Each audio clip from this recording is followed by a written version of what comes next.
동백 어촌계 어민들이 어패류 집단 폐사의 원인으로 최근 인근 골프장에서 흘러나온 토사물을 지적하고 있는데 현장 점검 360도에서 둘러봤습니다. 전국에서 처음으로 부산에 AI 기반의 학습 지원 시스템이 도입됩니다. 학생들이 학업 성취도 평가를 하면 AI가 해결책을 제시해주는 방식인데 깜깜이 교육 해소를 위한 해법이 될지 주목됩니다. 8월 넷째 주 부산은 신규 코로나19 확진자가 12,000여 명 발생했습니다. 31일 4급 감염병으로 코로나19가 전환되면서 1일 확진자 집계는 종료됩니다. 부산 비엔날레 조직회가 2023 바다미술제 일정과 주제를 공개했습니다. 이번 전시는 일광해수욕장 백사장과 인근의 실내 공간에서 개최됩니다.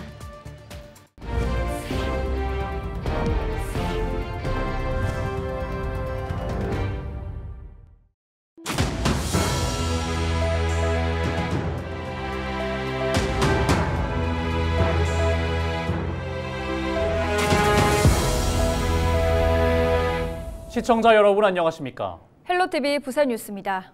동백 어촌계 어민들이 마을의 주 수입원인 어패류 집단 폐사를 걱정하고 있습니다. 최근 인근 골프장에서 흘러나온 토사물을 원인으로 지적하고 있는데요.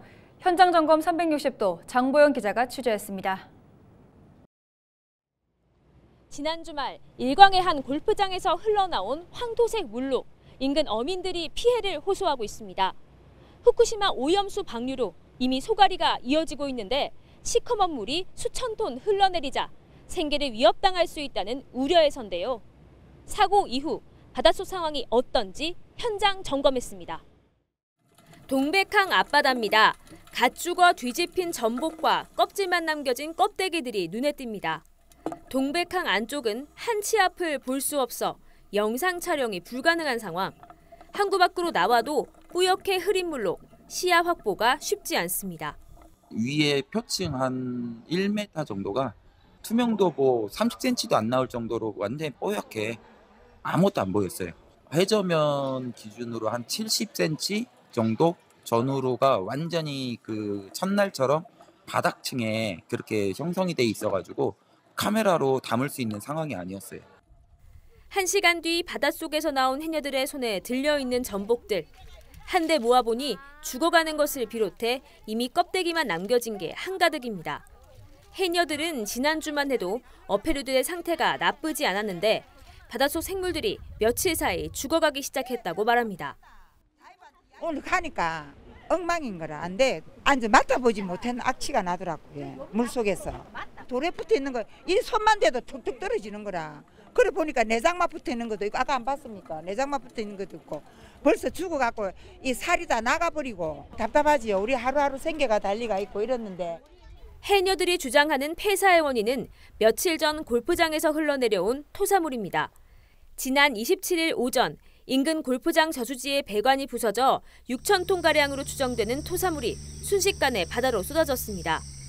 어민들은 단순 흙탕물이 아니라 골프장 농약 사용 등으로 독성이 있는 폐수나 다름없다고 주장합니다. 골프장이 건설되고 지난 20년 동안 저수지의 물이 비만 오면 바다로 방류되는 것을 알면서도 눈 감아줬는데 직접 목격한 이상 가만히 있을 수 없다고 말합니다. 항구안에 해삼 양식장도 있고 바로 옆에 전문 양식장이 있는데 해마다 이 물이 오염돼가지고 얼마나 많이 폐사가 됐겠습니까? 양이 그래 많이 안 나옵니다. 가면 갈수록 우리가 전복 종류도 한 10만 마리 가까이 1년에 다 뿌리는데 바다에 양식장에 뿌리는데 실제 양은 우리가 해녀들이 채취하는 양은 얼마 돼도 안 해요. 현장을 찾아 폐사한 어패류를 직접 본 골프장 관계자는 주민들의 주장에 따라 수질 검사를 진행 중이라 밝혔습니다.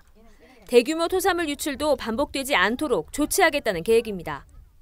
아니 관이 오래되다 보니까 파손돼서 그게 이제 옆으로 틀어가지고 안에 있던 쭉 자연 흙인데 그게 이제 내려오니까 저희가 이제 오늘 내일 비도 있고 태풍도 지금 11월 태풍이 올라온다니까 그거 좀 피해서 그러니까 완전히 이제 그렇게 안 생기게 공사를 하려고.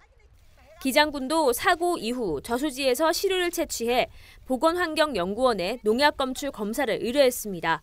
검사 결과는 다음 주쯤 나올 것으로 보입니다. 20년 동안 거기에 가치가 있던 물들이 지금 쏟아져 나왔는데 저희들은 일단은 뭐 조금 그 폐수 쪽이 더 가깝지 않느냐 이렇게 지금 이제 보고 있는 상황이고요. 이제 사장님하고 본부장하고 다 넣으셔가지고 그 현장 상황들을 눈으로 또 지켜보고 했으니까 피해에 대한 보상 부분이라든지 이런 것들에 대해 가지고는 신경 써가지고. 어패류 집단 폐사 우려가 이어지는 가운데 일광 이장단 협의회에서도 토사 유출 대책에 대한 긴급 논의를 이어갈 계획입니다. 헬로티비 뉴스 장보영입니다. 전국에서 처음으로 부산에 AI 기반의 학습 지원 시스템이 도입됩니다. 학생들이 학업 성취도 평가를 받으면 AI가 문제를 진단하고 보정학습 등의 해결책을 제시해주는 방식인데요. 교육 격차를 없애고 공교육 만족도를 높이는 맞춤형 교육의 사례가 될 수 있을지 기대가 높습니다. 안수민 기자가 보도합니다. 부산 지역 중학교 1학년 학생 2만 6천여 명은 다음 달 학업 성취도 평가를 치릅니다. 평가 결과는 우수와 보통, 기초 미달 등 4단계로 구분돼 바스라는 학력 향상 지원 시스템에 연동됩니다. 인공지능과 빅데이터가 기반인 학력 향상 지원 시스템은 평가 결과를 가지고 학생에게 부족한 영역을 분석하고 보충해야 할 부분을 판단해 맞춤형 교육 콘텐츠를 제공합니다. 전국에서 처음 도입되는 부산형 AI 학습 지원 시스템입니다.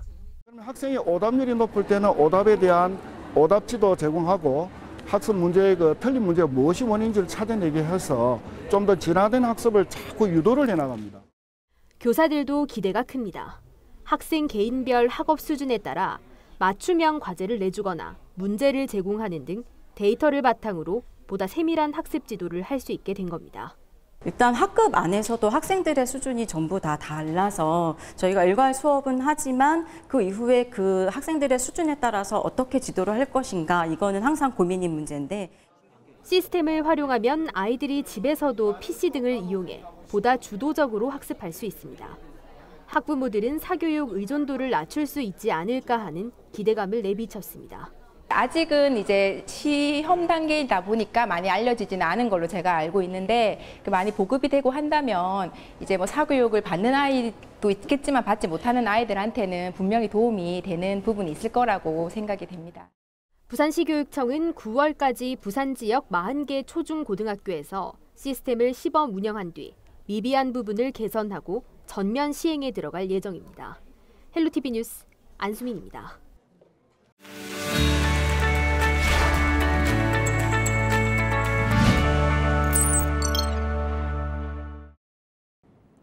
우리 지역 국회의원들의 활동 소식을 전해드리는 국회는 지금 시간입니다. 먼저 해운대구을 김미애 국회의원 소식으로 출발합니다. 보호출산제 특별법을 추진해온 김 의원은 보호출산제가 국회 보건복지위원회 법안 1소위 심사를 통과했다는 소식을 전했는데요. 위기 임산부의 건강권과 자기결정권, 아동의 생명권과 알 권리의 조화로운 보호를 위해 위기 임산부가 법령에 드러나야 한다는 요구에 따라 앞으로 보호출산제 특별법은 위기 임신과 보호출산 지원, 아동 보호에 관한 특별법 형태로 추진될 것으로 보입니다. 김 의원은 가장 약자인 위기 영아를 살리기 위한 특별법이 최종 통과될 수 있도록 노력하겠다고 밝혔습니다. 다음은 해운대구 갑 하태경 국회의원 소식입니다. 하태경 국회의원은 지자체가 운영하는 CCTV를 경찰과 소방 등이 바로 확인할 수 있도록 재난과 안전관리기본법 일부 개정 법률안을 발의했는데요. 현행 법으로는 지자체가 관리 운영하는 CCTV는 개인정보 보호를 이유로 경찰이나 소방이 직접 확인하기 어려운 상황입니다. 경찰과 소방의 대응력을 높여 국민의 안전을 지킬 수 있는 신속 재난대응 CCTV 통합법을 발의했다고 설명했습니다. 다음은 부산 진구을 이현승 국회의원 소식입니다. 이현승 국회의원이 개 식용 금지와 폐업 지원 등을 위한 특별법을 발의했는데요. 개를 식용으로 사육하거나 도살하는 행위를 명시적으로 금지하고 관련 업종을 폐업하거나 전환하면 자치단체가 지원책을 마련하는 내용이 담겼는데요. 개 식용 금지 관련해서 찬반 논란이 뜨거운데 특별법 제정으로 논란의 마침표를 찍게 될지 주목됩니다. 마지막으로 중구 영도구 황보승희 국회의원 소식입니다. 황보승희 국회의원이 특별관리지역 내 안전관리를 강화하도록 하는 내용의 관광진흥법 개정안을 대표 발의했는데요. 황보 의원은 최근 5년간 여름철 물놀이 사고로 사망한 사람의 수가 136명에 달한다며 특별관리지역의 관광객에 대한 안전조치를 조례로 정해 고시하고 안전조치에 관한 사항이 안내판에도 포함되도록 해야 한다고 강조했습니다. 지금까지 우리 지역 국회의원들의 활동 소식을 전해드리는 국회는 지금이었습니다. 8월 넷째 주 부산은 코로나19 신규 확진자가 12,865명이 발생했습니다. 직전주와 비교하면 19% 감소한 수치로 60대가 전체 확진자의 16.1%를 차지해 비중이 가장 높았습니다. 지난주 코로나19 사망자는 8명이었으며 위중증 환자는 하루 평균 4.4명으로 직전주 8.3명보다 줄었습니다. 한편 코로나19는 31일 4급 감염병으로 전환됩니다. 이에 따라 부산보건당국은 확진자 1일 집계를 종료한다고 밝혔습니다. 코로나19 검사비도 유료로 전환돼 건강한 일반인은 2만 원에서 5만 원을 내야 하고 고령층 등은 보건소 선별진료소에서 무료 검사가 가능합니다. 부산 비엔날레 조직회가 30일 2023 바다미술제 일정과 주제를 공개했습니다. 국내외 작가들이 참가하는 이번 전시는 일광해수욕장 백사장과 인근의 실내 공간에서 개최되며 20개국 31팀이 참가합니다. 참여 작가들은 조각과 설치, 영상, 평면 등 다양한 방식을 통해 해안가 지역 사회의 대안적 미래를 위한 공동의 가치와 행동을 상상해보게 하고 바다를 바라보는 새로운 관점을 제시합니다. 전시 감독 이리니 파파디미트리우가 이끄는 2023 바다미술제는 생존의 필수적 근원이자 동시대 자본주의 사회에서 우리가 다양한 방식으로 착취하고 의존하는 거대한 산업으로서의 바다에 집중할 예정입니다. 올해 바다미술제는 오는 10월 14일 일광해수욕장에서 개막식을 시작으로 11월 18일까지 37일간 계속됩니다. 29일 저녁 8시쯤 경부고속도로 방향으로 운행 중이던 승합 차량이 가드레일을 충격 후 전도돼 60대 운전자 A씨가 사망했습니다. 금정경찰서에 따르면 운전자 A씨는 경부고속도로 방향 번영로 분기점에서 2차로 중 1차로를 진행하던 중 가드레일을 들이받았습니다. 경찰은 운전자의 음주 여부 등 정확한 사고 원인을 확인 중입니다. 프로야구단 롯데자이언츠와 부산경찰청이 실종아동 발생 예방을 위해 손을 맞잡았습니다. 먼저 다음 달 1일부터 11일까지 롯데자이언츠 공식 앱을 통해 지문 사전 등록 캠페인이 실시됩니다. 참여자 중 100명에게 사직야구장 경기 관람 할인 쿠폰을 제공합니다. 또 부산경찰청에서 제작한 실종 예방 슬로건 I find you와 안전드림 앱 QR코드가 삽입된 실종 예방 종이 팔찌를 사직야구장 곳곳에 비치할 수 있도록 했습니다. 부산경찰청은 지문 등 사전 등록제에 시민들의 참여와 관심을 당부하며 실종자 조기 발견에 노력하겠다고 밝혔습니다. 유라시아 시민대장정이 각국의 국제박람회 기구 대표들이 상주하는 프랑스 파리에서 직접 부산 알리기에 나섭니다. 부산시와 부산글로벌도시재단은 31일 오전 11시부터 오후 6시까지 프랑스 파리 국제대학촌 한국관 잔디마당에서 부산데이인 파리를 개최한다고 밝혔습니다. 이번 행사는 2023 유라시아 시민대장정의 마무리 행사로 2030 세계박람회 유치 결정까지 3개월을 앞두고 시와 정부가 유치 총력전에 돌입한 상황에서 2030 부산 세계박람회 유치에 힘을 보태기 위해 마련됐습니다. 경제인과 문화인, 청년 등 87명으로 구성된 대장정 참가자들은 몽골과 중앙아시아, 유럽 4개국 5개 도시를 방문해 도시 간 교류망을 구축하고 부산 엑스포 유치 의지를 알렸습니다. 부산국제영화제가 아시아 영화의 저력을 보여주는 중견 감독들의 신작 지석 선정장 10편을 공개했습니다. 2022년에 신설된 지석은 아시아 영화의 성장과 지원에 헌신해온 고 김지석 수석 프로그래머의 정신과 뜻을 기리기 위해 수여하는 지석상의 후보작을 한데 모은 섹션입니다. 3편 이상을 만든 아시아 중견 감독의 신작 총 10편 가운데 2편이 지석상을 받게 됩니다.